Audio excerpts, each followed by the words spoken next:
Hola, mi nombre es Stephanie Belandria. Esta materia corresponde a cultivo in vitro de tejidos vegetales y esta exposición lleva por título Micropropagación del frijol Phaseus vulgaris. Escogí esta planta porque es una planta que muchas veces no se le da la importancia cual tiene. Esta planta es una legumbre que es alta en proteína. Es considerada la primera proteína en África y la cuarta en América. Muchas veces no se le da la importancia que tiene y por eso la escogí, porque también muchas veces es dejada atrás. Siempre se toman lo que son hortalizas a nivel de estudio, como la papa, el tomate, cebolla, entre otros, y pues siempre se dejan atrás lo que son los frijoles. Es una especie no muy comúnmente estudiada y pues por eso la decidí estudiar. El trabajo lleva su índice, introducción, bases teóricas, que es una planta, leguminosas, frijol, fenología del frijol, taxonomía, formología del frijol, micropropagación, orgagénesis, mutagénesis, etapas de la micropropagación, conclusión y referencias bibliográficas. En cuanto a bases teóricas, tenemos que es una planta. Las plantas, al igual que los animales, son seres vivos porque nacen, crecen, respiran y se alimentan y se reproducen. Esto según Navarro, 2013. Las plantas son seres vivos los cuales nacen, crecen, se reproducen y tienen su ciclo vital en la superficie de la corteza terrestre, en el suelo, específicamente en la corteza o en la primera corteza. Ahora bien, ¿qué es una leguminosa? Los frijoles pertenecen a las leguminosas. Las leguminosas constituyen un grupo muy diverso y son distribuidas a nivel mundial. Muchas de ellas son herbáceas, pero también hay arbustivas, arbóreas, trepadoras e incluso acuáticas. El fruto llamado legumbre es el alimento que mejor caracteriza a las leguminosas. Es una vaina aplanada con una sola cámara y dos suturas. Suele abrirse a lo largo de estas como el guisante o el chícharo, como lo podemos observar en esta imagen. Ahora bien, el frijol Phaseus vulgaris específicamente. Una de las razones que escogí esta planta es porque el frijol es altamente consumido en todo el mundo. Se considera como la primera fuente de proteína en África y la segunda y la cuarta en América. El frijol es un común diploide, por lo tanto tiene una base genética estrecha y muy estable. Fenología del frijol arbustivo. Las etapas del desarrollo del frijol arbustivo se dividen en dos fases: la 1, la vegetativa, y la 2, la reproductiva. La primera permite que la semilla va desde su germinación hasta la aparición de los primeros botones florales, y la segunda fase empieza desde la aparición de los racimos florales terminando con los frutos maduros, tal cual como lo podemos evidenciar en esta imagen. Desde su germinación hasta tenemos en lo que es la fase vegetativa se desglosa como germinación, 2 emergencia, 3 hojas principales, cuarta otras hojas trifoliadas y 5 tercera hoja trifoliada.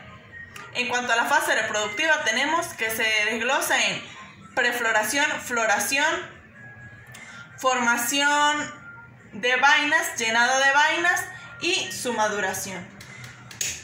Ese es más o menos también lo que es el ciclo de ella. Morfología del frijol Phaseus vulgaris.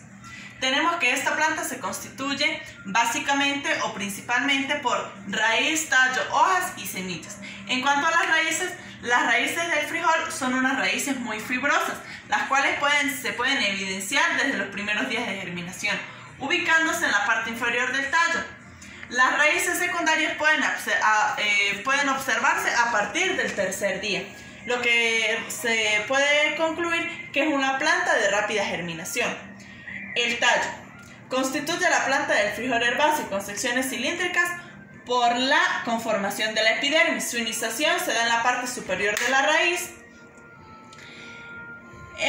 De forma ascendente se observan las diferentes ramificaciones para la formación de los nudos ascendentes de los cotelidones para la formación de hojas. Entre las coloraciones que esta estructura presenta se encuentra el verde, morado o rosado, quiere decir que es una planta que varía de su color. Esto también dependiendo de la variedad.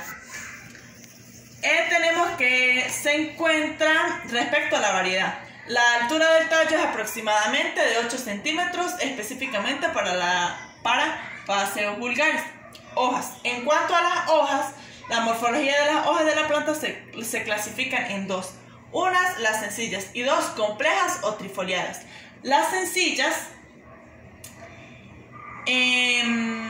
las hojas simples se observan en las primeras etapas de germinación y se eliminan cuando la planta empieza a madurar. Las hojas complejas o las hojas trifoliadas quieren decir que son 3 hojas. Se observan cuando está totalmente... tienen un peciolo y un raquis. En la inserción de las hojas trifoliadas hay un par de estípulas que forman triangular que siempre son visibles. Cuando estas caen, cuando las primeras hojas, las sencillas, se caen cuando esta ya alcanza su maduración. En cuanto a la semilla, entre las formas más comunes de la semilla se encuentra la cilíndrica, ovalada, redonda y arriñonada, tal cual como lo podemos observar acá.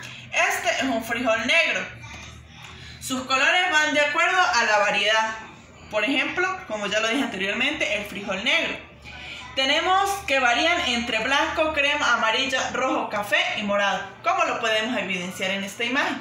También se pueden encontrar combinaciones en forma de manchas. Se componen de plumulam, cotelidón, hojas primarias, hipocotilo, radícula, ulum y rafi.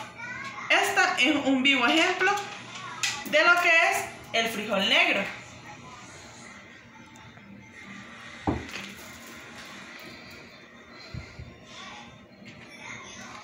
Ahora bien, la micropropagación. Para la micropropagación del frijol se ha realizado experiencias a partir de la orgagénesis, siendo este un proceso morfológico genético, el cual se basa en la formación de un tejido vegetal primario unipolar a partir de un explante ya maduro.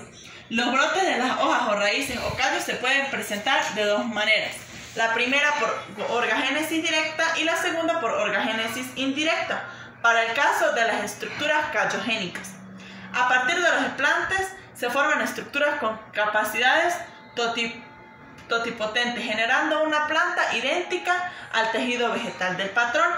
Otra opción de micropropagación que contribuye al crecimiento de este cultivo es la mutagénesis, que constituye una herramienta importante en el mejoramiento genético de los cultivos, ampliamente avanzada para generar nuevas variedades genéticas y nuevas variaciones genéticas. Aquí podemos encontrar lo que es más o menos un ciclo. Las etapas de micropropagación encontramos, número 1, la desinfección de las yemas o explantes, ¿de acuerdo? La 2, introducción del material seleccionado a lo que es los medios acuosos. Luego tenemos la multiplicación de brotes. 4, enraizamiento. 5, aclimatación. Esas son las principales. Aquí podemos ver que tenemos, para explicarles en un método sencillo, a una planta madre se le saca un explante. ¿Qué es un explante? Es una parte de la planta, de una planta que esté viva, es una parte como un órgano o una parte, por ejemplo. Luego este explante va al medio, como un ejemplo de un explante son por lo menos lo que son tejidos vegetales, como por lo menos que contengan células vivas, entre otros. Luego de ello, este es sometido a un cultivo, esto en medios acuosos, generalmente gelatinosos, llenos de nutrientes, macro y micronutrientes. Después tenemos una vitroplanta y después contamos con una plántula clon. Etapas de la micropropagación. Las etapas de la propagación in vitro vegetales son selección de explante, protocolo de desinfección, medios de cultivo, climatización, salida al campo, y estas son descritas a continuación.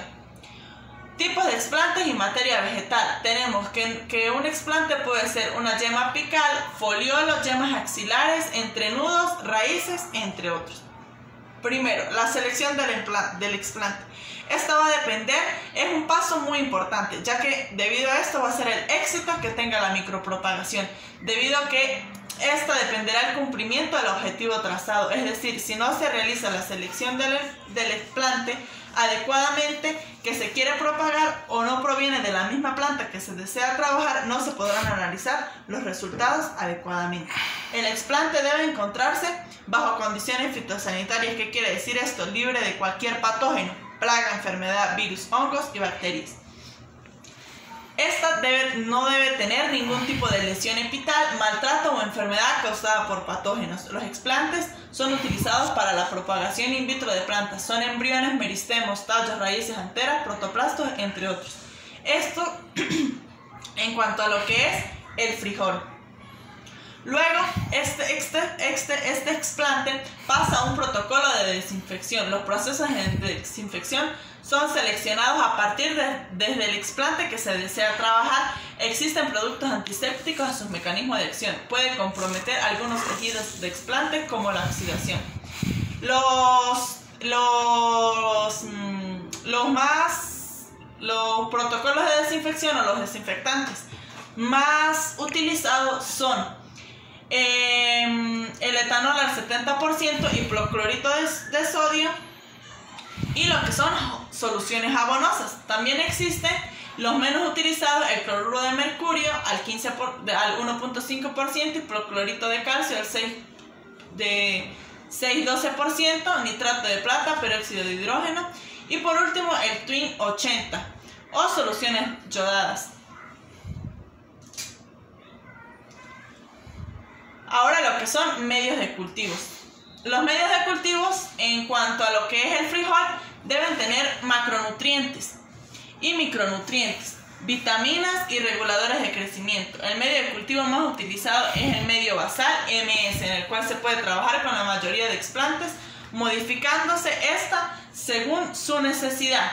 Encontramos entre macro y micronutrientes tenemos el manganesio, el zinc, el cobre, potasio, hierro, entre otros. Y por último, en cuanto al frijol, tenemos lo que es climatización. La incubación se da luego de la siembra de los explantes. Las plantas tienen fotoperiodos diferentes, los cuales se regulan en el laboratorio.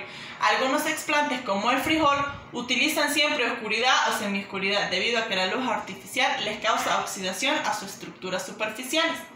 Esto quiere decir que mientras esta planta se desarrolla, debe estar como estos cultivos se hacen en laboratorios, no son a campo abierto, pues es importante que estas plantas tengan una semioscuridad. Muchas gracias por su atención.